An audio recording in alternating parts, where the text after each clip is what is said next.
of Comet Ison taken from the Hubble telescope on October 9th while the government was shut down. These guys explain how they download the pictures on October 9th, and then they go through what you're seeing in the pictures. These obviously are the new pictures of Comet Ison in different filters. So instead of me trying to explain it to you guys, what I'm going to do is I'm going to show you some clips of the hangout that they had today on the 17th, explaining these new pictures that you're looking at here on screen, and you know, how they took them and everything. I suggest you guys go to the link under this video, look at that video yourself of what they talked about. The full video is 58 minutes. What I've tried to do in this video is take key points of that video and put them together here so you can see quickly, in a quicker amount of time, exactly what they're talking about you're looking at in these pictures. They break it down better than I can, guys. So we're going to get on over to that clip of the Ison Hangout. Again, all the video links to the pictures, the Ison Hangout, is under this video, guys. I told you that I would update you when something new came out about Ison. Well, something new just come out about Ison. Anyway, guys, you have a blessed day and many blessings and much love to you all out there. Thanks for watching. Okay, so let's talk about the image. First of all, Zolt, do you have some handy that we can take a look at here? I have an image handy. Let me go ahead I knew somehow that you might. I know. Let me go ahead and share my screen. So while he's doing that, Max, these images were taken when exactly? That was last week, kind of in the middle of the night, October 8th, October 9th, right in there.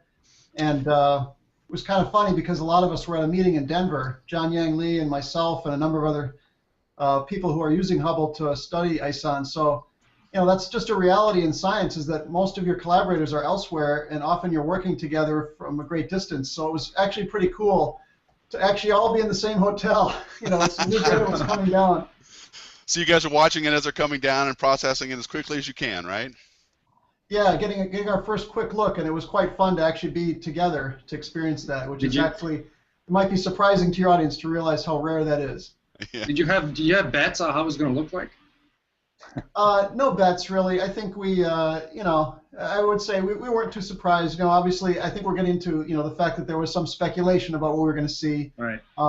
But we weren't the ones doing that speculating. I think none of us were too surprised with what we saw. Okay, Zolt, so here you have it up now. This is the press release image, right? The one that we put out today? This is the press release image that we put out today. So this is a color composite. It's a composite of two observations in two filters, a blue filter and a red filter or infrared filter. And it shows a little bit of color. It's kind of the color that we would expect. I think maybe other people can expand on that a little bit. You notice there's no stars in it. The stars have been removed. They're moving during the exposures and between the exposures, and Max we'll talk about that, I think, a little bit. The processing, we've talked about that before, that in this way we process the images, the stars are removed. And so there you have it. I guess the news from the image, the first thing you notice is that the nucleus is still a nucleus. And there was some reports that some evidence that the comet may have broken up, but it looks like from our image, at least at the resolution that we have, which is the best available, the comet is still intact. The nucleus is still intact. The tail is much bigger than it was before, and it looks like a comet. Do we have a sense of the exposure times on these images? What were the times, well, Max? They were tens of minutes. Yeah, and two filters. Well, for the 775 filter, it was 348 seconds, and I think we got something more like times 2, and then something more like 500 seconds for the B filter times 2. So that's the total amount of exposure time we had. Okay. So, Bonnie, do you have any comments on this? What does this tell you? What do you think about what Hubble's seeing? You're muted, I think. You're muted, yeah. Oh, I'm muted. Okay.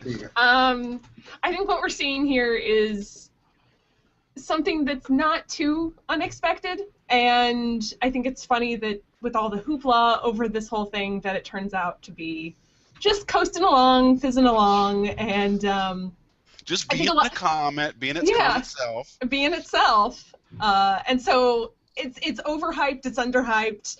People can't make up their minds about what they want it to be, and just let it be what it is. Oh, It's awesome. That's just all it is. It's awesome. Yeah, it's awesome. It's a comet. It's going to be cool no matter what. Let it be a comet, people. John Yang, what about? Do you have any comments on this? Did you have any expectations prior to these images of what the comet might be like?